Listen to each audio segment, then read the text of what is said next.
merci justement à Olivia Grégoire, effectivement, pour tous ces propos qui viennent en écho justement de la table ronde qu'on a pu avoir sur le partage de la valeur et surtout qui introduisent notre table ronde de l'après-midi, puisqu'on va parler de la manière de faire de sa gouvernance donc un atout stratégique. Cette plénière, elle vient évidemment en écho avec la plénière qui a eu lieu ce matin, qui a permis de regarder en quoi consistait finalement cette incertitude de rupture, à la fois ce qui est l'ordre du conjoncturel, du structurel, évidemment, toute la pluralité de ces expressions et de cette incertitude.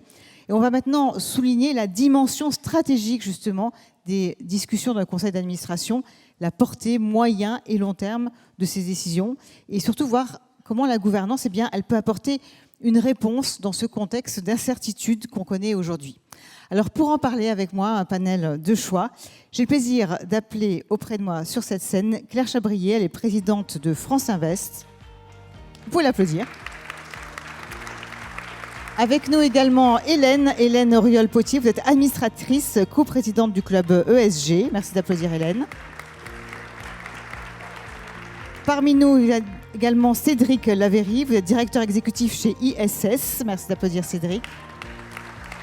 Et Patrick de Cambourg sera avec nous, il est président de l'autorité des normes comptables. Merci d'applaudir Patrick de Cambourg. Alors on va justement démarrer avec vous, Patrick de Cambourg, pour un propos introductif, on va dire une sorte d'avant-propos, puisque vous avez finalement le sentiment qu'on a peut-être un décalage de perception. On l'a déjà abordé un peu dans la matinée sur le sujet de la gouvernance en tant qu'atout stratégique, et vous voulez nous amener sur ce fameux terrain de l'extra-financier et de la difficulté de l'anticipation. Donc ça, c'est vraiment quelque chose d'important pour l'avenir, mais je pense que tout le monde vraiment en est conscient aujourd'hui. Merci beaucoup. Peut-être une précision. J'étais président de l'autorité des normes comptables. J'ai démissionné la semaine dernière. C'est vrai, je prends la présidence du Sustainability Reporting Board européen. Donc voilà, je ne pouvais pas faire les deux. Et donc, je me consacre désormais totalement à la normalisation de l'information extra-financière. Et précisément, c'est en résonance avec votre question, puisque, en fait, aujourd'hui, nous avions beaucoup de débats sur la gouvernance, la prise en compte de l'environnement, des limites planétaires, du social, la gouvernance comme un facteur de durabilité. Mais la donnée restait assez peu normée et donc de qualité médiocre. Donc, dans un rapport que j'ai fait pour Bruno Le Maire début 2019, en ma qualité à l'époque de président de l'autorité des normes comptables, j'avais souligné qu'il était essentiel de résoudre le problème de la qualité de la donnée. Car il n'existe pas de stratégie publique comme celle qui a été illustrée par Olivia Grégoire ou de stratégie privée pour l'entreprise, qu'elle soit grande ou PME, sans des données de qualité. Sinon, on raconte des histoires, on fait du storytelling, on fait de la communication, on fait plein de choses, mais on ne décide pas en connaissance de cause avec le meilleur état possible de la donnée. Donc aujourd'hui, le message que je voulais passer, et je vous remercie de me donner l'opportunité de le faire, c'est qu'il est... aujourd'hui, on est dans le concret. La ministre a déjà évoqué la CSRD. La CSRD a été adoptée en trilogue en juin 2021. Il y a eu un toilettage juridique, comme toujours en Europe, après des discussions qui conduisent à des textes qui sont parfois un peu difficiles à comprendre. Le Parlement a voté le 10 novembre, donc il y a 15 jours, le texte définitif. Le Conseil le vote le 28. Donc le niveau législatif est cranté. Et ils ont donné délégation, ces textes donnent délégation à l'EFRAG, donc je vais présider le conseil, le board, comme on dit en bon français, qui établit les normes. Et nous avons livré, j'en étais membre déjà, bien sûr, et j'avais présidé la task force qui, depuis septembre 2020, se penchait sur l'élaboration de ces normes pour arriver à des données de qualité. Donc, nous avons, cette semaine, rendu public notre avis technique à la Commission sur les normes. Donc aujourd'hui, nous sommes dans, pardonnez-moi de l'expression un peu populaire, mais nous sommes dans le dur.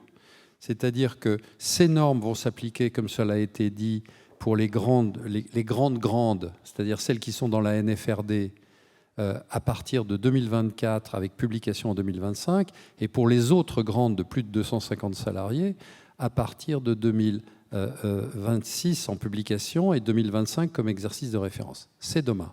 C'est un vrai projet. Cela ressemble un tout petit peu à l'évolution, à une magnitude un peu moindre, mais à ce qui avait été fait au moment du passage aux normes IFRS. Si ce n'est que là, nous sommes sur des normes européennes qui couvrent effectivement, il y a 12 normes qui sont aujourd'hui disponibles sur le site de l'EFRAG, qui ont été remises à la commissaire McGuinness, donc avant-hier. Et ces 12 normes, 2 sont transversales, 5 couvrent les sujets environnementaux, le climat, la pollution, l'eau, la biodiversité, l'économie circulaire, 4 sociales, l'une sur les salariés de l'entreprise, le second sur les employés de la chaîne de valeur, les communautés qui peuvent être affectées par l'entreprise et les clients et les utilisateurs finaux, et un sur la gouvernance proprement dite.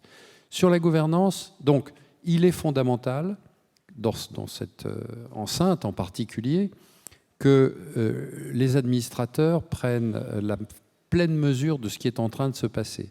La durabilité est en train de rentrer au cœur de l'information, mais ce n'est pas un exercice de style que l'on est en train de promouvoir, c'est un exercice de fond, porteur de sens. Dans mon rapport de 2019, j'avais dit au ministre, je pense que c'est un avantage compétitif pour l'entreprise. C'est-à-dire que, quand elle introduit la durabilité dans son raisonnement, elle décide mieux. 2, elle crée des relations d'une bien meilleure qualité avec ses parties prenantes, toutes ces parties prenantes, dans une optique, comme l'a dit Olivier Grégoire, peut-être de partage de la valeur transparent. Je ne sais pas ce que c'est que l'équité. L'équité, je sais que ça résulte d'une discussion entre toutes les parties prenantes. Et troisièmement, pour financer les transitions, on a besoin de tous les recours possibles au financement parce que les sommes sont considérables. Et il faut donc que tous les apporteurs de fonds, qu'ils soient investisseurs, banquiers, intermédiaires, directs, etc., bénéficient de l'information. Et ils ont d'ailleurs eux-mêmes des obligations à remplir. Donc l'Europe avait mis un peu la charrue avant les bœufs, puisqu'on demandait de donner des informations alors que les informations de base n'étaient pas disponibles. Donc aujourd'hui, on est en train de remettre les bœufs devant la charrue. Et donc, c'est un élément clé, à mon avis, pour l'IFA et pour ses membres et pour les administrateurs en général. Merci beaucoup, Patrick de Cambourg. Alors, après cet avant-propos, je vous propose qu'on poursuive notre plénière en 3 points. On va regarder finalement quel est le rôle d'un conseil. Et comme vous dites, on est vraiment dans le dur, là. La difficulté des arbitrages, parce que ça, c'est une vraie question aussi. Et puis, le rôle des engagements de conformité. Et puis, on abordera vraiment, évidemment, en conclusion, donc, cette notion d'atout stratégique que peut être la gouvernance. Si on commence déjà par le rôle, l'impact et la valeur ajoutée d'un conseil d'administration, Hélène Auriol-Potier, on va regarder ce qui doit s'y passer, ce qui ne doit pas s'y passer, peut-être aussi, effectivement, avec des exemples et puis des contre-exemples. Qu'est-ce qu'on peut vraiment attendre d'un conseil aujourd'hui, Hélène ? Alors, tout d'abord, je pense qu'il est important de rappeler que les décisions quant aux grandes orientations stratégiques d'un conseil ou d'une entreprise fait partie des prérogatives du conseil, au même titre que, par exemple, le contrôle de la gestion de l'entreprise, évidemment dans le respect de la réglementation.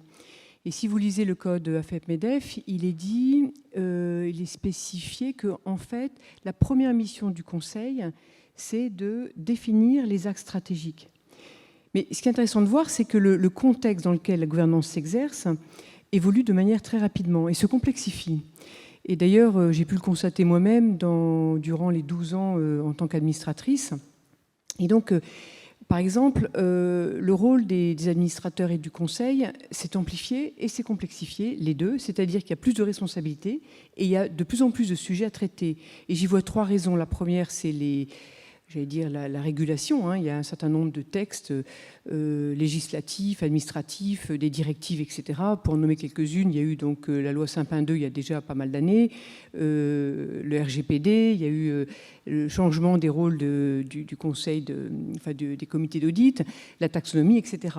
La deuxième raison, c'est une raison plus de risque, l'augmentation des risques climatiques, risques de cybersécurité, etc., etc. Et la troisième, évidemment, c'est la situation géopolitique. Avec, là, on a des exemples pléthores, du Brexit à l'Ukraine, passant par les tensions sino-américaines, il y en a quand même beaucoup. Donc, et dans ce contexte-là, en plus, il y a une attente de plus en plus importante vis-à-vis des conseils par rapport à son rôle dans la société.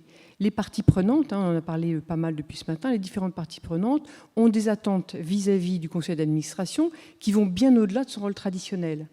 C'est-à-dire qu'on attend que l'entreprise apporte des réponses, voire résolve les grands problèmes en fait, de société ou environnementaux. Par exemple, on s'attend à ce que l'entreprise contribue ou joue un rôle dans la cohésion sociale.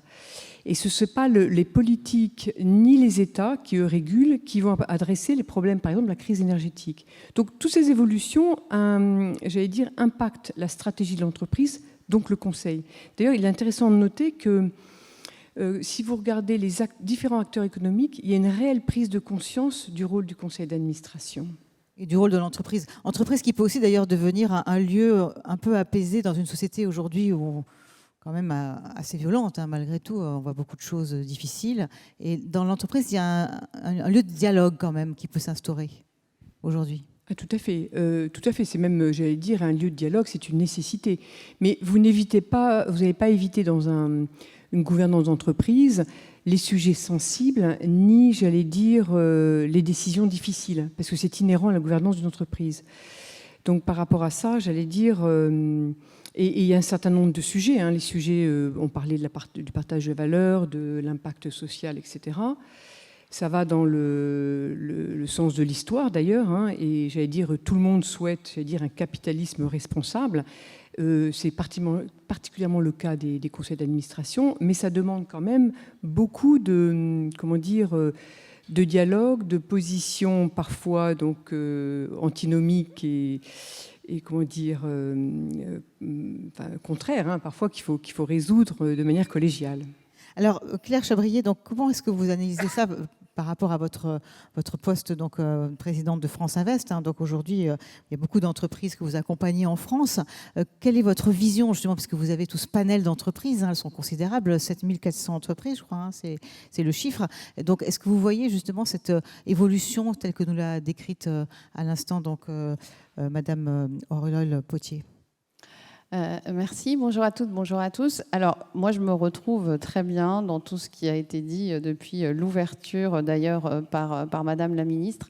Effectivement, je vais peut-être redonner un peu de contexte pour vous mettre en contexte mes propos. En fait, effectivement, chez France Invest, on accompagne les adhérents de France Invest. On a plus de 400 adhérents aujourd'hui chez France Invest, qui sont les acteurs du capital investissement et de la dette privée. Et nous accompagnons aujourd'hui, comme le disait Isabelle, 7400 startups PME ETI en France, 9000 entreprises en Europe. Précision importante, notamment par rapport au discours de Madame la Ministre, ces entreprises sont principalement des PME.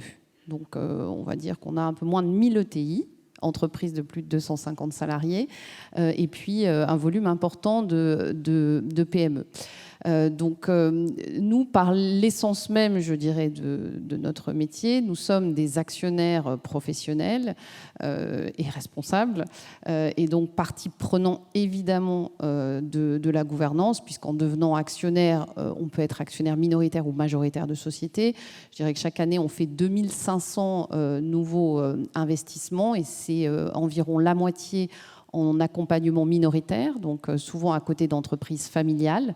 D'où l'importance aussi parfois de mettre en place des gouvernances plus professionnelles et plus structurées, notamment quand on arrive pour la première fois, quand un actionnaire professionnel rentre pour la première fois dans une entreprise qui était jusqu'à présent familiale. Donc ça fait partie, je dirais, de l'essence de notre profession. Donc ces présences dans ces conseils d'administration. Ce qu'on observe aujourd'hui, c'est la rencontre de deux éléments. Comme le disait monsieur, l'accélération des normes, qui est incroyable pour nous, acteurs de la finance, en fait. On parle beaucoup de finances durables, mais ce qu'on vit, c'est un tsunami de finances durables.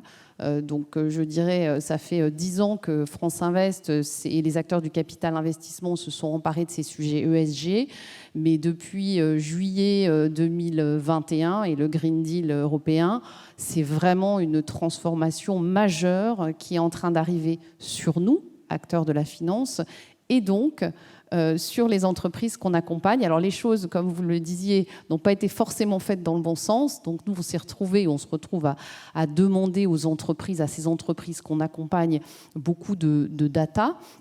Mais ce n'est pas uniquement de la data, alors que ces entreprises n'étaient pas forcément prêtes.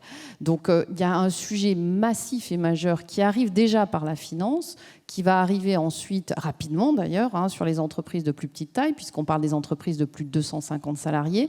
Je partage aussi complètement l'idée que ça va aussi toucher les entreprises, donc les PME que nous accompagnons, parce que ces PME sont en fait dans la chaîne de valeur de plus grandes entreprises.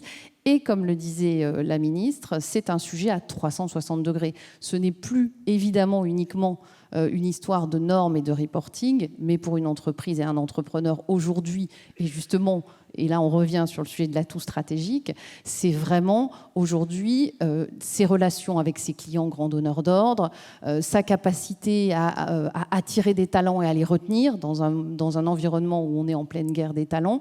Donc ce sujet-là, c'est vraiment un sujet à 360 degrés, ce qui fait, et ça je trouve que c'est la bonne nouvelle, que nos entrepreneurs, patrons, patronnes de PME, sont aujourd'hui très sensibilisés au sujet, alors que quand on arrive uniquement par la norme et le reporting, c'est quand même compliqué. Là, aujourd'hui, je crois qu'il y a une vraie prise de conscience et une accélération de toute la chaîne de valeur, de se dire que si on ne bouge pas dans la stratégie de l'entreprise sur ses engagements extra-financiers, on va perdre de la valeur. Et c'est aussi le rôle de la gouvernance d'accélérer, de se former, parce qu'il faut aussi être formé par rapport à cette accélération en tant qu'administrateur. Donc nous, on travaille beaucoup sur les sujets de formation, sur tous ces sujets, notamment extra-financiers, parce que historiquement, quand on faisait notre métier d'investisseur actionnaire et donc administrateur, on était très bon pour revoir un business plan, pour challenger un business plan, pour parler de la stratégie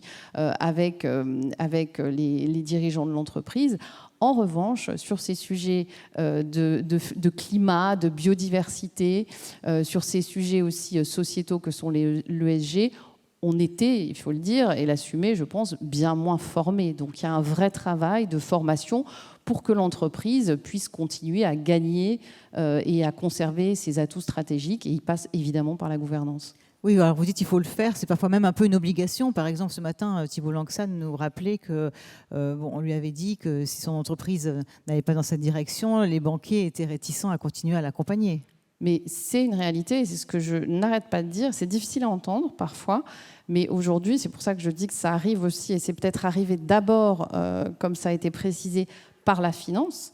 Une entreprise qui ne se sera pas mise sur le chemin, alors là on va parler de la décarbonation, il y a d'autres sujets, ne se financera plus dans quelques années. C'est une évidence, puisque nous on le voit aujourd'hui dans ce qu'on va demander.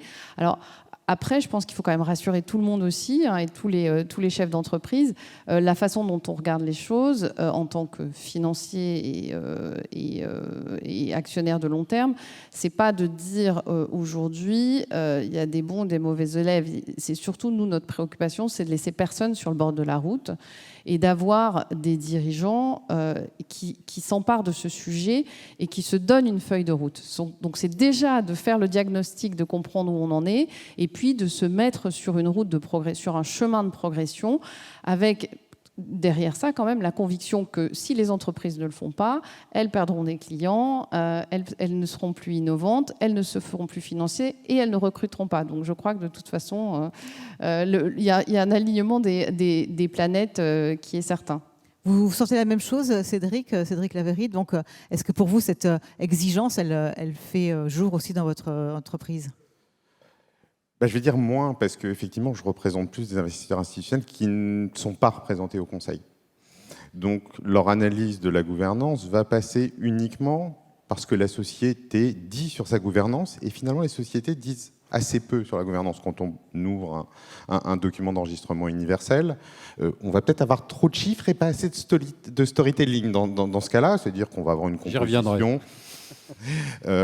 Mais on n'aura pas vraiment d'incarnation de ce que le Conseil a fait et de son rôle. Peut-être nous repréciser justement ce que fait votre entreprise. Oui, peut-être. Alors, effectivement, je travaille pour une société de conseil en vote. Donc, on fait des recommandations aux investisseurs institutionnels sur comment voter en Assemblée générale. Et donc, nos clients ne sont pas dans le capital investissement, mais sont plutôt, effectivement, des grands asset managers qui sont dans des positions très, très minoritaires et qui ne sont quasiment jamais, voire jamais représentés au conseil de ces entreprises. Donc on a vraiment le point de vue de l'extérieur. Et donc on ne peut, je veux dire, apprécier la gouvernance qu'au travers de la communication de la société. Et donc si on prend un document d'enregistrement universel, je veux dire, c'est presque inutile. Et donc je pense que c'est là qu'est le biais de faire de sa gouvernance un atout stratégique, parce que je pense que ça peut en être un. C'est que ça ne se voit pas et qu'au contraire, en fait, on va s'intéresser à la gouvernance quand c'est trop tard et en fait quand il y a eu une catastrophe et qu'on va se dire « Ah, il y a un problème de gouvernance » et donc on verra toujours la gouvernance sous le biais négatif. Les sociétés, je veux dire, communiquent beaucoup sur leur stratégie, leur performance financière, de plus en plus sur la durabilité et les sujets climatiques, mais finalement encore très peu sur les sujets de gouvernance. Et donc, je pense qu'effectivement, même pour des investisseurs professionnels, c'est très, très difficile d'avoir une opinion sur la gouvernance d'une société, hors opinion négative après un scandale. Quelque chose qui a quand même un peu changé et qui permet d'aller au-delà du simple document d'enregistrement universel, c'est le dialogue direct qu'il peut y avoir entre le conseil et les investisseurs, qui s'est développé en France depuis, on va dire 4-5 ans, qui permet effectivement d'avoir cette incarnation supplémentaire et de mieux comprendre effectivement ce que fait le Conseil. Alors c'est aussi une arme à double tranchant. Ça peut permettre également de se rendre compte que le Conseil ne fait pas vraiment son rôle. Je veux dire, l'ancienne image du Conseil de vieux monsieur dans des fauteuils en cuir fumant le cigare. C'est un peu fini ça quand même. Eh ben, c'est ce que j'aimerais penser, mais un exemple que je vais pas citer, mais qui commence à dater, qui a un peu moins d'une dizaine d'années, mais justement une grande société française du CAC 40 qui a eu son CNP rejeté, et donc qui a suivi ce que recommandait le code MAF-FNF, c'était de comprendre pourquoi il y avait eu un rejet. Donc le comité de rémunération de cette société a fait venir les grands investisseurs, les proxys, pour demander. Et on s'est aperçu dans cette réunion que les deux membres du comité de rémunération qui étaient présents ne connaissaient pas la rémunération du dirigeant. Et ça a été aux actionnaires de leur expliquer comment fonctionnait la rémunération du dirigeant et pourquoi ils avaient voté contre. Donc, je vais dire, l'image d'Épinal des vieux monsieur avec cigare dans un fauteuil qui ne font que tamponner un document, on n'en est pas encore totalement sorti. Je suis d'accord qu'il ne doit pas en rester beaucoup, mais les sociétés n'ont pas fait l'effort de montrer qu'on en était sorti. C'est-à-dire que ça ne se voit dans aucun document. Il y a un effort de communication à faire. Alors, Patrick de Cambourg, vous voulez rajouter quelque chose ? Oui, je pense que les normes qui ont été livrées à la Commission il y a 2 jours apportent une réponse sans doute partielle, mais à votre question. C'est-à-dire que, pour ceux qui veulent aller regarder, il faut aller regarder la norme ISRS 2, qui sont les informations à caractère transversal, dont le traitement par la gouvernance de toutes les questions de durabilité.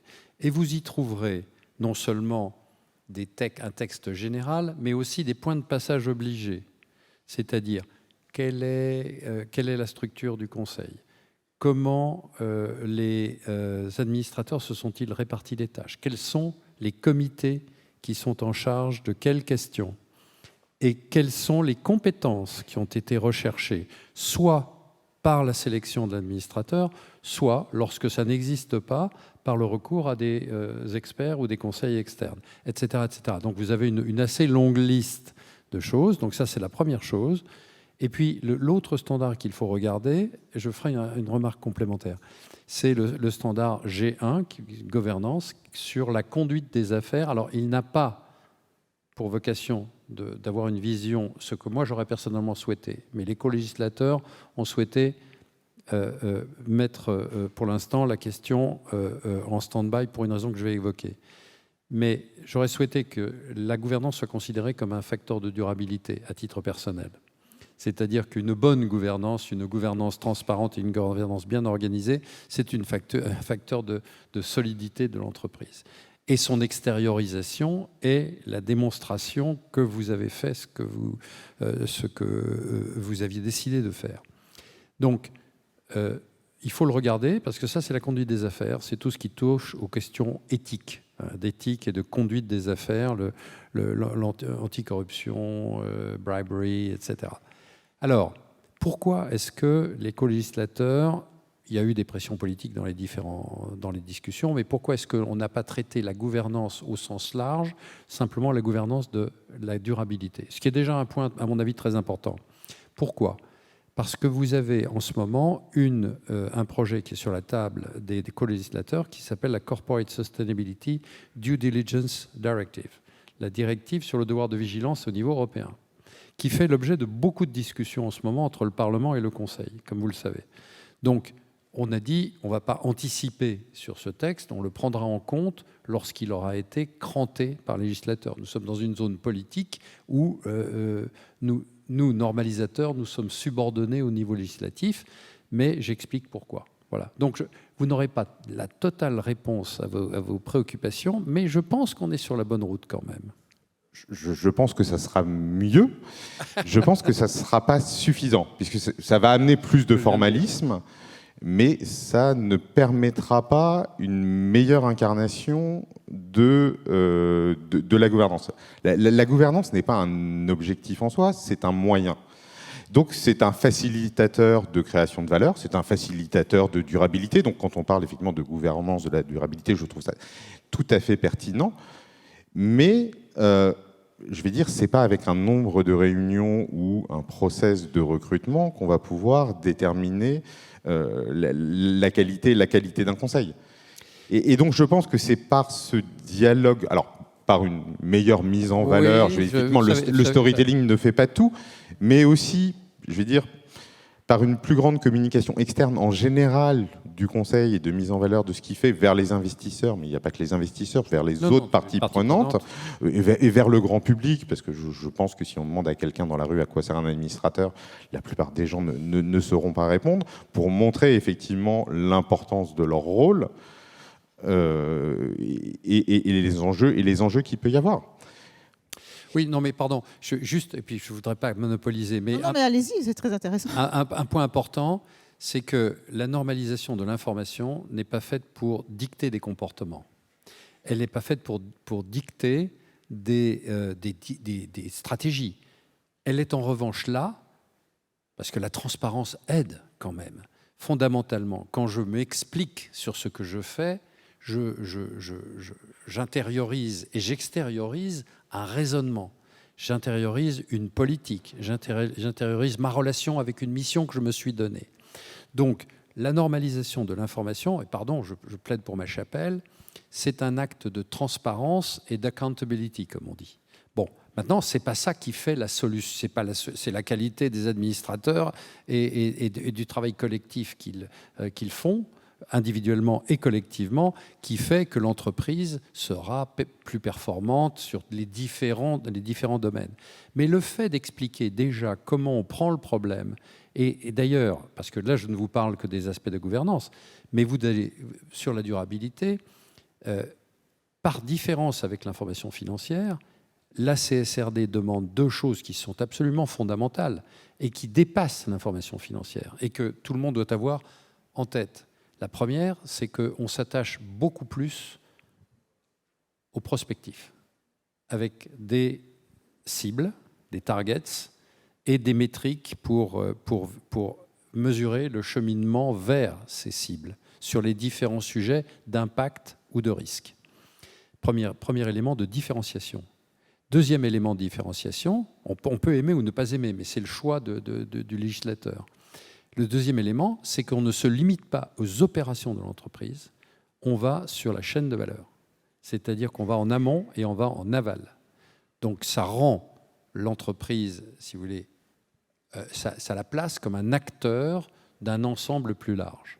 Alors que la finance, comme vous le savez, est principalement rétrospective et aussi limitée à ses own operations, en tout cas dans l'extériorisation.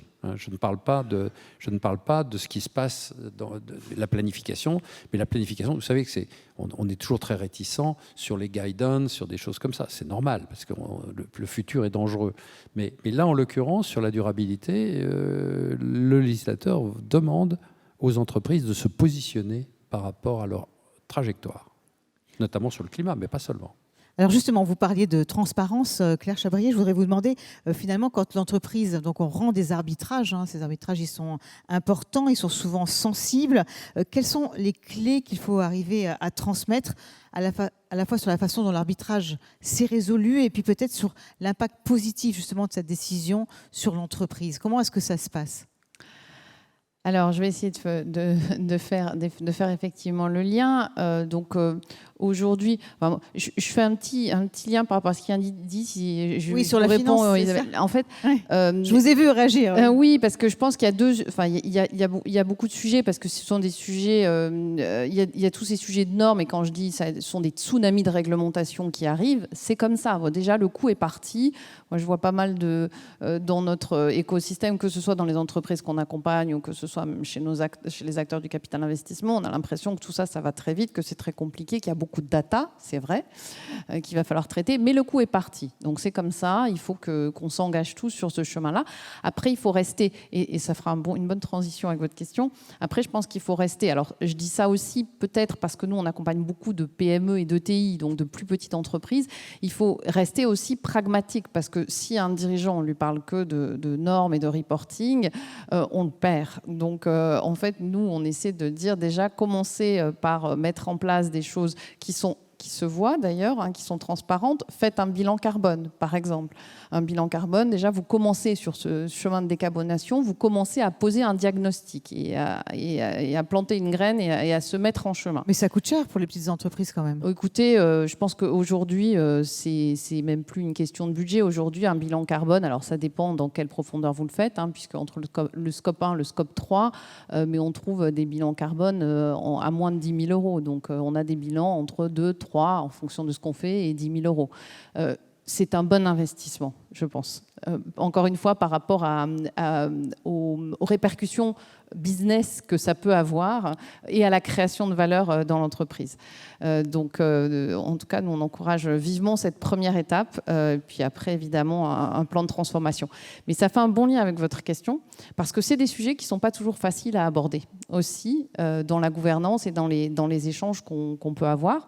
Et ça l'était encore moins ces derniers mois, parce que on sait que depuis 2 ans, on vit quand même dans un monde économique bouleversé en permanence, où les entrepreneurs font face en permanence à des sujets de court terme et des sujets de long terme. Donc depuis mars 2020, je crois que nos entrepreneurs ont leur lot de difficultés qui arrivent les uns après les autres, y compris la situation dans laquelle nous sommes en ce moment, avec la crise énergétique, l'inflation. Donc ça peut mettre, c'est justement des sujets de tension aussi, dans les discussions concrètes de gouvernance entre ces sujets qui sont des sujets de court terme de l'entrepreneur. Quelle est ma visibilité sur mon budget 2023, par exemple? Je ne sais pas aujourd'hui s'il y a beaucoup d'entrepreneurs qui ont une visibilité très claire sur leur année 2023 et ces enjeux de long et moyen terme. Donc ça, sont dans des moments plus compliqués, macroéconomiques qui sont plus compliqués, il y a certainement, en tout cas, moi je peux témoigner d'en avoir vécu un certain nombre cette année personnellement, de discussions où on demande en permanence à l'entrepreneur, depuis maintenant 2 ans, de partir dans un sens, et puis face à un nouveau contexte qui se transforme, comme on a vu cette année avec la guerre en Ukraine, on se lance dans des projets de développement, on leur demande de freiner et de tout arrêter d'un seul coup. Donc il y a des discussions qui peuvent être parfois effectivement assez délicates. Donc il y a une façon d'aborder les choses. Je pense que c'est tout l'intérêt aussi d'un conseil d'administration et d'une gouvernance, c'est de ne pas toujours être d'accord, d'avoir des points de vue divers autour de la table, et c'est comme ça qu'on progresse. Et là-dessus, je pense qu'il est clé d'avoir une diversité dans ces conseils et dans la gouvernance. Alors, pour les grandes entreprises aujourd'hui, effectivement, il y a une législation qui traite ça, avec, alors sur les sujets par exemple de parité, puisque c'est un sujet qui couvre un certain nombre d'entreprises. Néanmoins, qui ne couvre pas, par exemple, une grande partie des entreprises que nous accompagnons, les acteurs du capital investissement, parce que ce sont des structures juridiques qui ne sont pas forcément couvertes. Donc nous, on a décidé d'y aller aussi de façon volontariste, avec cette conviction que dans les moments, quels que soient les moments d'ailleurs, qu'on soit dans un moment de croissance ou dans des moments plus faciles, ou dans des moments qui sont plus difficiles, dans le monde complexe dans lequel on évolue, aujourd'hui, il faut de la diversité dans cette gouvernance. Et c'est comme ça qu'on arrive parfois à résoudre des moments complexes dans la prise de décision. Donc voilà, donc nous, on s'est imposé nous-mêmes, je dirais, des quotas avant que la réglementation nous les impose au niveau des acteurs du capital investissement. Et aussi, on essaie de le faire de façon volontariste dans les entreprises qu'on accompagne, à la fois, donc la parité, c'était une première étape, mais aussi dans la diversité des profils et, comme le disait madame, des compétences. Parce qu'aujourd'hui, tout devient de plus en plus complexe. Et donc, alors, nous, il faut qu'on se forme, mais aussi on a un grand intérêt à avoir des administrateurs indépendants qui apportent justement des compétences qu'on n'a parfois pas dans un conseil et qui aident aussi à faire passer des messages dans des moments de tension ou des moments plus difficiles. Donc chaque administrateur, je dirais, a aussi son rôle au moment où il va falloir faire passer ces messages ou débattre de discussions qui seront parfois difficiles. Et sur les sujets de décarbonation, on va en avoir, et on en a beaucoup, des discussions difficiles devant nous, parce qu'on sait que dans certains business models, il va falloir arrêter certains pans d'activité, il va falloir surinvestir en CAPEX. Donc ça va être des décisions, surtout dans cet environnement macroéconomique, qui ne vont pas être simples à prendre. Alors c'est vrai qu'avoir des administrateurs indépendants, c'est important. Thibault Langsad nous le rappelait encore ce matin en disant qu'il en avait recruté 2 et qui justement donc étaient très importants pour lui. Cédric Lavray, j'aimerais que vous réagissiez justement aux propos de Claire. Est-ce que ça vous paraît suffisant justement? Est-ce que cet enjeu de décarbonation aujourd'hui, les entreprises en sont suffisamment conscientes, notamment les plus petites? Parce que quand on dit qu'il faut faire un bilan carbone, est-ce que parfois elles ne se disent pas qu'est-ce qu'on me demande encore? Alors je ne suis que des sociétés de taille moyenne, puisque je suis que des sociétés cotées, donc je ne vais pas dans le très petit. Oui, j'ai l'impression effectivement que quand on en discute, c'est franchement quelque chose d'essentiel, avec beaucoup d'enrobage effectivement quand on monte en taille des sociétés, où ça devient aussi un élément de communication. Mais effectivement, c'est un must-have, parce que si on ne l'a pas, effectivement, on va être sanctionné par les investisseurs. Il y a de plus en plus, alors dans la politique d'ISS, mais aussi dans la politique de nos clients, des éléments effectivement sur la qualité du conseil, sur la gouvernance du climat ou la gouvernance de la durabilité. Alors, on n'a pas encore vu de gros drames en France, mais on en a vécu un aux États-Unis l'an dernier, dans le cas d'Exxon, grande société pétrolière, où un investisseur activiste a fait élire 3 personnes au conseil de cette société, parce que les investisseurs considéraient qu'il n'y avait peut-être pas de compétences suffisantes au sein du conseil, ou en tout cas que la société n'avait pas une stratégie climatique qui était à la hauteur de ces enjeux. Donc je pense qu'effectivement, ça va être un point sur lequel les investisseurs vont être de plus en plus exigeants. Mais là se pose effectivement le problème de la data sur le côté climatique et le problème de l'information et du storytelling sur comment la gouvernance s'en empare. Donc il va falloir faire les deux en même temps, parler de comment la gouvernance traite ce sujet et la donner pour montrer comment les choses sont mises en place et avancent. Donc ça va être quand même assez compliqué et c'est pas juste donc faire un bilan carbone et c'est bon. C'est quand même quelque chose, je vais dire, de plus dynamique avec à la fois un process et des objectifs. Donc c'est très compliqué. Oui. Alors, c'est pas ce que j'ai dit, hein. Faire un bilan carbone et c'est bon. Non, je dis juste que quand on est une PME, déjà, faire un bilan carbone, ça pose un diagnostic. Et après, évidemment, il faut faire une feuille de route et mesurer les résultats de cette feuille de route tous les ans pour voir s'il se passe bien quelque chose. Sinon, il faut revoir sa feuille de route. Hélène, justement, donc, votre regard quand vous écoutez tout ça en tant qu'administratrice, est-ce que vous pensez que justement aujourd'hui tous ces sujets-là font assez partie du quotidien d'un conseil, de la gouvernance, ou qu'il faut encore aller plus loin, il faut cranter encore plus? Écoutez, j'ai réfléchi à un exemple, répondre par le côté positif. J'ai un exemple en tête, c'est un de mes conseils, qui est absolument exemplaire dans la pratique, j'allais dire, des choix stratégiques dont on parle ici. Et une composante très importante, à mon avis, qui fait de la gouvernance un atout stratégique, c'est la capacité, en fait, de concilier, de traiter les différents horizons de temps, le temps court, moyen et long terme. Et donc, dans cette société, on gère donc le court, le moyen, le long terme. Donc ça couvre pas mal de choses. Ça couvre évidemment la réglementation, le reporting, etc. Mais ça couvre aussi de qu'est-ce qu'on va faire au niveau du climat dans le long terme.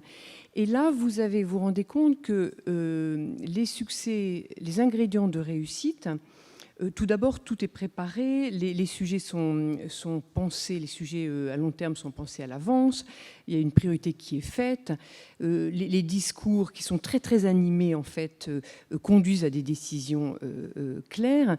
Et j'allais dire, les ingrédients, pour moi, il y en a différents. D'abord, le conseil est très divers d'un point de vue profil et d'un point de vue expérience. Deuxièmement, il y a un taux d'indépendants important. Ce qui est important aussi pour la prise de parole indépendante, il y a une grosse interaction, il y a une capacité en fait d'anticiper les sujets, ce qui est important. Et j'allais dire aussi, il y a une relation avec le management qui est un peu de sparring partner. C'est-à-dire que globalement, on challenge, mais il y a une certaine confiance. Et il y a un certain courage, dont parlait Denis Terrien ce matin, il y a un certain courage de mettre les opinions sur la table. Et je pense que ces différents ingrédients-là font que les sujets... En fait, finalement, comme chacun participe à la définition des sujets, il n'y a pas de trou dans la raquette sur les sujets stratégiques. Enfin, donc je réponds un peu différemment, mais j'ai vu un exemple de gouvernance. Et d'ailleurs, cette société-là, par rapport à votre point, Cédric, qui est vraiment important, qui est de dire, je sens chez vous le côté où vous dites, au-delà des normes, des reportings qui sont parfois donc très détaillés, etc., vous avez besoin de comprendre comment la gouvernance marche. Et donc cette entreprise a mis en place des relations, des meetings informels et plus formels, très réguliers avec les investisseurs. Donc là, aux investisseurs de poser leurs questions et de renifler comment ça se passe en fait dans le conseil. Mais je pense que c'est important. Il y a aussi le rapport intégré, vous n'en avez pas parlé. Le rapport intégré, c'est quand même une pratique qui vient des anglo-saxons, que je trouve une très bonne pratique, qui est de plus en plus pratiquée en France. Et en fait, l'objectif, c'est de montrer comment la société crée de la valeur à court, moyen, long terme, en donnant une synthèse de la gouvernance, de l'organisation, du business model, etc. Et initialement, le but, c'est pour les investisseurs et les parties prenantes. Donc vous n'en parlez pas, mais c'est bien, quand c'est bien fait, c'est intéressant. Hein, mais... Non, j'étais un grand fan du rapport intégré, j'ai milité pour le rapport intégré. J'ai pris un tout petit peu de recul par rapport au sujet, par contre, parce qu'effectivement, c'est beaucoup adressé aux parties prenantes. C'est-à-dire que souvent, le rapport intégré, on ne l'a pas au moment de l'AG, où on va effectivement faire un point sur le conseil et les choses comme ça. Donc, j'ai l'impression que ça a un peu dérivé et que c'est beaucoup devenu un outil de communication quand même. Et dont le conseil, je vais dire, s'empare pas tout de suite. Dans la catégorie des anecdotes, je discutais avec un président de conseil qui ne savait même pas que sa société avait un rapport intégré. Bon, Donc ça, là, on se dit, on à ce moment-là que c'est plus, non, mais voilà, que c'est pas vraiment un outil stratégique et qu'il n'y a pas vraiment d'intégration, et qu'effectivement c'est plus un côté communication. Mais non, je pense qu'un rapport intégré bien fait, c'est un outil très très puissant. Oui. Patrick de Cambo, oui. Oui. L'idée du rapport intégré est excellente. Elle a été développée par l'IIRC, qui d'ailleurs vient d'être absorbée par la fondation IFRS, comme vous le savez sans doute, parce qu'effectivement, on était un peu au bout de l'idée. C'est-à-dire l'idée en elle-même était intéressante, mais il fallait la rendre concrète. Je peux vous dire comment on la rend concrète dans le dispositif CSRD. En fait, que dit la CSRD ? La CSRD dit il y a les états financiers, financial statements d'un côté. De l'autre côté, on crée une autre zone normée qui s'appelle les Sustainability Statements, les états de durabilité, qui font la contrepartie. C'est la deuxième jambe de l'information. Mais ça ne fait pas l'intégration. Et on dit, le rapport de durabilité, il est partie intégrante du rapport de gestion. Donc il doit sortir en même temps. C'est une section particulière, donc normée, et le reste du rapport de gestion que les administrateurs approuvent fera l'intégration. L'intégration, c'est pas tout mélanger, c'est mettre les choses dans des endroits bien identifiés et créer les liens entre les différentes dimensions de la gestion de l'entreprise. Vous avez parlé de l'horizon temporel, court, moyen, long terme, mais il y a aussi la performance financière, la performance environnementale, les différents sujets, qu'ils soient mesurés en unités monétaires ou en tonnes de carbone. Donc, puisque, comme vous savez, aujourd'hui, on peut émettre des gaz à effet de serre sans qu'il y ait des contraintes financières, à court terme en tout cas. C'est que ça. Bon, on ne sait pas si ça durera très longtemps, je ne pense pas, mais c'est une vraie menace et c'est pour ça d'ailleurs qu'on informe sur ces points-là. Donc l'intégration consiste à faire les liens entre les différents éléments.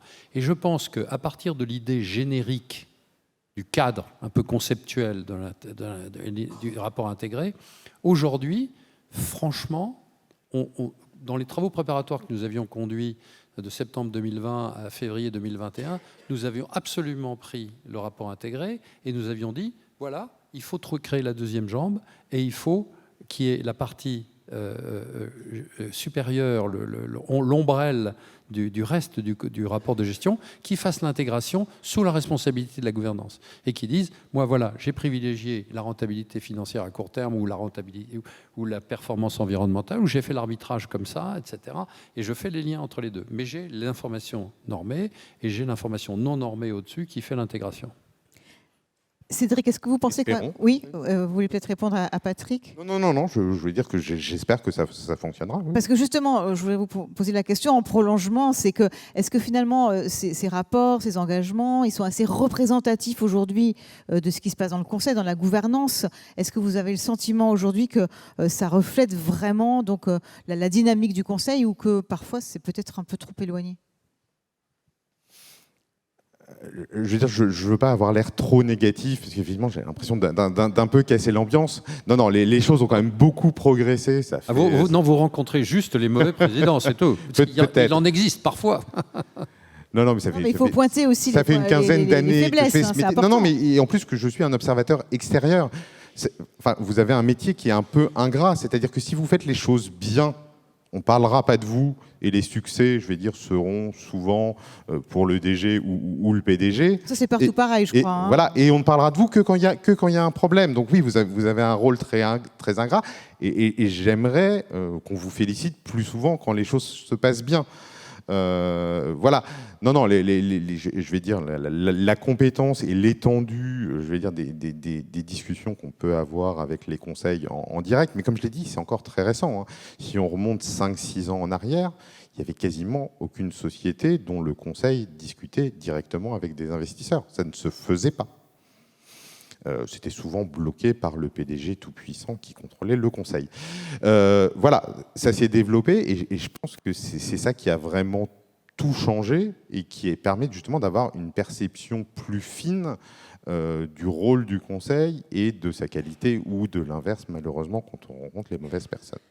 Est-ce que vous avez le sentiment que la gouvernance en France, par exemple, par rapport aux autres pays européens, donc comment est-ce que vous la positionnez ?